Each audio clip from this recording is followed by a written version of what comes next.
नमस्कार दर्शकों, पंडित ज्योतिष चैनल में आप सभी का हार्दिक स्वागत है। आज मैं आपको अक्षय तृतीया पर विशेष मैं बताने जा रहा हूं कि इस दिन पुण्य और धन कमाने का विशेष दिन और योग है।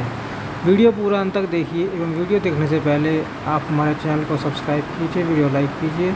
व्हाट्सअप, फेसबुक, इंस्टाग्राम एवं सभी प्रकार की सोशल नेटवर्किंग साइट्स पर हमारे वीडियो को अधिक से अधिक शेयर भी कीजिए और साथ ही सब्सक्राइब बटन के बराबर में जो बेल आइकन है उसको भी दबाकर ऑल नोटिफिकेशंस को ऑन कर लीजिए, जिससे कि सनातन धर्म से संबंधित सभी प्रकार की जानकारी एवं वीडियो आपको मुफ्त में एवं समय से प्राप्त हो सके। दर्शकों, अक्षय तृतीया है अप्रैल को। आराम से इस वीडियो का आप पूरा देखिएगा। बहुत सारी काम की बातें इसके अंदर मैंने बताई हैं।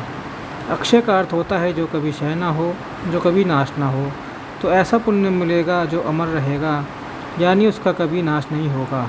इस दिन आप जो भी सत्कर्म करेंगे सब आपको हमेशा वापस मिलता रहेगा। जैसे कोई फिक्स डिपॉजिट कर देना और उसका ब्याज आता रहे, ऐसे ही ये अक्षय तृतीया की तिथि है। सभी सत्कर्म आपको हमेशा पुण्यों का ब्याज देते रहेंगे।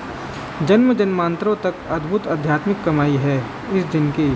तो आप लोग इस बात को ध्यान देकर सुनिएगा और इनका हो सके उतना पालन करिएगा। अक्षय तृतीया के दिन बिना कोई शुभ मुहूर्त देखे कोई भी शुभ कार्य प्रारंभ किया जा सकता है। जी हाँ, इस दिन पोथी पत्रा पंचांग मुहूर्त देखने की आवश्यकता नहीं है। पूरा दिन ही शुभ मुहूर्त है। जैसे कि विवाह, गृह प्रवेश, वस्त्र आभूषण खरीदना, घर खरीदना, वाहन खरीदना, ज़मीन खरीदना, जो भी आपको काम करना हो, शुभारंभ करना हो, तो यह आपके लिए बहुत उत्तम तिथि मानी गई है। इस दिन सुबह सुबह उठकर स्नान कर लेना। सूर्योदय से पहले आपको उठ जाना चाहिए इस दिन और उठकर स्नान कर लेना चाहिए। स्नान करने के बाद पुष्प, धूप, दीप, चंदन आदि से यानी पंचोपचार से आप भगवान की पूजा कर लेना। विशेष करके इस दिन लक्ष्मी नारायण की पूजा की जाती है। फ़ोटो हो तो ठीक है, ना हो तो आप तिलक लेना, पुष्प चढ़ा देना, धूप चढ़ा देना, दिया जला देना। फ़ोटो हो या मूर्ति हो, कोई दिक्कत नहीं, किसी पर भी पूजा कर सकते हैं। आरती कर लेना, भोग लगा देना, यही पंचोपचार का पूजन है। तो यह आप कर लेना और इस दिन हवन ज़रूर कर लेना। इस दिन आप जो भी पूजन करेंगे, हवन करेंगे, सब अक्षय होने वाला है। ध्यान दीजिएगा, शास्त्र कहते हैं कि इस दिन ना बेल फल का हवन करना चाहिए, क्योंकि देखिए कल्प भेद में कई कथाएं मिलती हैं। बेल वृक्ष की उत्पत्ति की और सभी कथाएं सत्य हैं, उनमें शंका नहीं करना चाहिए। और उनमें से एक कथा के अनुसार बेल फल की उत्पत्ति ना अक्षय तृतीया के दिन ही हुई थी। और इस दिन जो भी लोग बेल फल के गिरी से अथवा तो बेल फल के टुकड़े करके उससे भी घी में डुबोकर हवन करते हैं, करने से घर में लक्ष्मी जी स्थायी होती हैं। यदि मान लीजिए आपको बेल फल नहीं मिले तो बेल पत्रों को ही घी में डुबाकर उसका हवन करना चाहिए लक्ष्मी मंत्र से। अब मैं सोच रहा हूँ कि अक्षय तृतीया का जो हवन है उसका भी मैं अलग से वीडियो बना दूँ, ताकि आप लोगों को सहूलियत रहे। समय मिलेगा तो मैं ज़रूर बना दूँगा। आपके अंदर मंत्र भी है, उसके अंदर मंत्र भी है, बता दूंगा किस मंत्र से आपको हवन करना है। बिल्कुल मैं छोटा सा ही हवन विधि बताऊंगा, आप देखकर उसे घर पर ही कर सकते हैं। लेकिन उस दिन ज़रूर बेल फल का हवन कर लेना आप लोग, घर में लक्ष्मी जी के स्थायित्व के लिए। इस दिन बेल फल का शरबत हमको बांटना चाहिए, खुद भी हमको पीना चाहिए। इस दिन बिल वृक्ष की पूजा करनी चाहिए। इस दिन शाम की संध्या में बिल वृक्ष के पास घी का दीप जलाना चाहिए।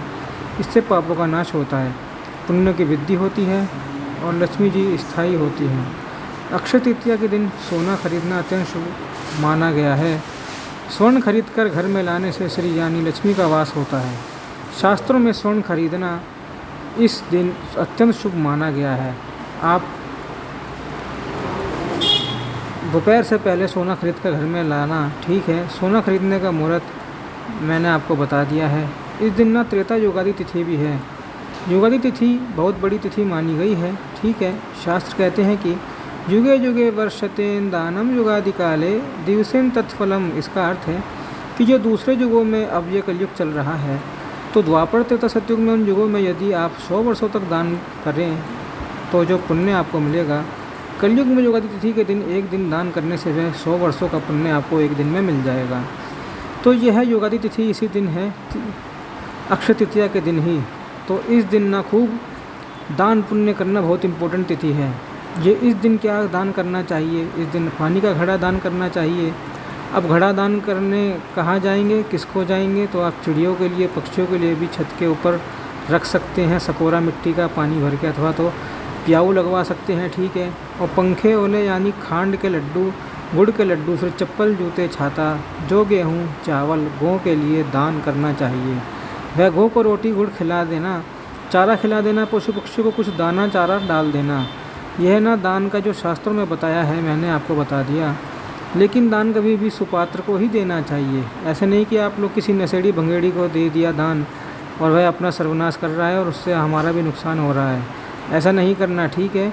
तो सबसे उत्तम में उत्तम दान अन्नदान और जलदान होता है। यह आप ज़रूर कर लेना। इस दिन अक्षय तृतीया के दिन पितरों का तर्पण ज़रूर कर लेना चाहिए, उनको अक्षय तृप्ति मिलती है इस दिन। तो वैसे मैं हर वीडियो में बताता हूँ, अमावस्या वाले वीडियो में भी बताया था कि आपको तर्पण शॉर्ट में कैसे करना है। एक लोटे में आप पहले गंगा जल लेना, नॉर्मल जल देना, कुशा तिल डाल देना, गीता जी के 7वें अध्याय का पाठ करके दक्षिणा दिशा की ओर आप यह जल अर्पित कर देना, ठीक है। इतना ही किया जाता है, उनको अच्छी खासी तृप्ति मिलती है और हमारे घर में भी सुचारू रूप से हमारा जीवन चलता है। और ये मैंने प्रैक्टिकल करके दिखाया भी है। इसका लिंक मैं आपको डिस्क्रिप्शन में दे दूँगा और हमारे यूट्यूब चैनल से भी आप ढूंढ सकते हैं आराम से। भविष्य पुराण, मत्स्य पुराण, पद्म पुराण, विष्णु धर्मोत्तर पुराण, स्कंद पुराण में इस तिथि का बड़ा ही विशेष उल्लेख मिलता है।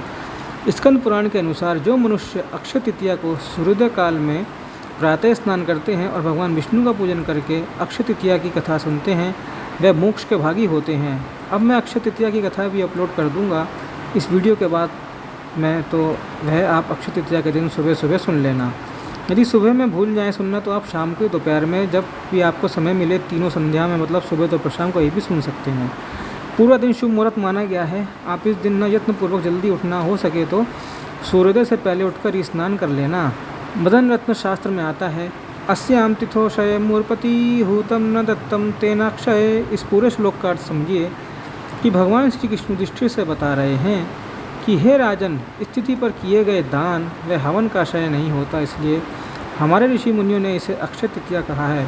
इस तिथि पर भगवान की कृपा दृष्टि पाने एवं पितरों की गति के लिए कोई की गई विधियां अक्षय और अविनाशी हो जाती हैं, ठीक है। अब देखिए, माताओं बहनों के लिए विशेष मैं कुछ बताना चाहता हूँ। यह तिथि न आप लोगों के लिए वरदान है। भविष्य पुराण में और वाराह पुराण में भी इस तिथि का बड़ा वर्णन आता है।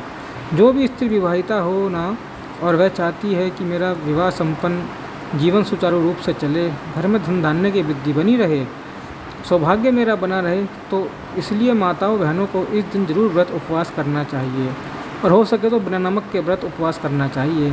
कई माताएं बहनें नमक डालकर कुछ बनाकर खा लेती हैं ना, सीधा नमक। तो नमक इस दिन बिल्कुल वर्जित है। किसी भी प्रकार का नमक हो, सीधा नमक, काला नमक, व्रत का नमक, सफ़ेद नमक, समुद्री नमक, ढिमका फलाना नमक, सब वर्जित है। आप लोगों ने पूछा कि हम पूरे वर्ष की तृतीया उठाना चाहती हैं तो कब से उठाएं, तो यह वैशाख मास के शुक्ल पक्ष की तृतीया से ही व्रत उठाया जा सकता है। अक्षय तृतीया के दिन से आप उठा लेना। एक वर्ष का व्रत माना गया है। हर महीने में आपको शुक्ल पक्ष की तृतीया को व्रत उपवास करना पड़ता है। बहनें जो अविवाहिता हैं, जिनका शादी विवाह नहीं हुआ है, अथवा तो जो पुरुष वर्ग में हैं, जो भाई बंधु हैं, जिनके शादी में अड़चनें आती हों, इनको इस दिन जरूर व्रत करना चाहिए और माता पार्वती जी से प्रार्थना करना चाहिए। माता पार्वती जी का इस तिथि को वरदान है, ठीक है। तो मनचाहा वर पाने के लिए भी अथवा तो मनचाही वधु पाने के लिए भी आप इस तिथि पर व्रत उपवास कर सकते हैं। पार्वती पंचक स्तोत्र सुन सकते हैं, मैंने डिस्क्रिप्शन में लिंक दिया हुआ है, हमारे वीडियो पे भी आपको लिंक मिल जाएगा, मैं देख लेना। तो बस बहुत कुछ मैंने बता दिया। अब जाते जाते मैं आपको शॉर्टकट में सुबह बता दूं। सुबह जल्दी उठना, जल्दी उठने के बाद आप भगवान का पूजन करना, नियम आदि अपना कर लेना, हवन करना, ठीक है। सूर्य भगवान को अर्घ देना, तुलसी और पीपल को भी जरूर जल देना, खूब जप करना, सत्कर्म करना, दान पुण्य करना। और किसी को कुछ पूछना होगा तो कमेंट बॉक्स में पूछना और डिस्क्रिप्शन में ईमेल आईडी उससे पूछ सकते हैं। अब मिलते हैं अगले वीडियो में। ओम नमो नारायणाय, ओम नमो भगवते वासुदेवाय।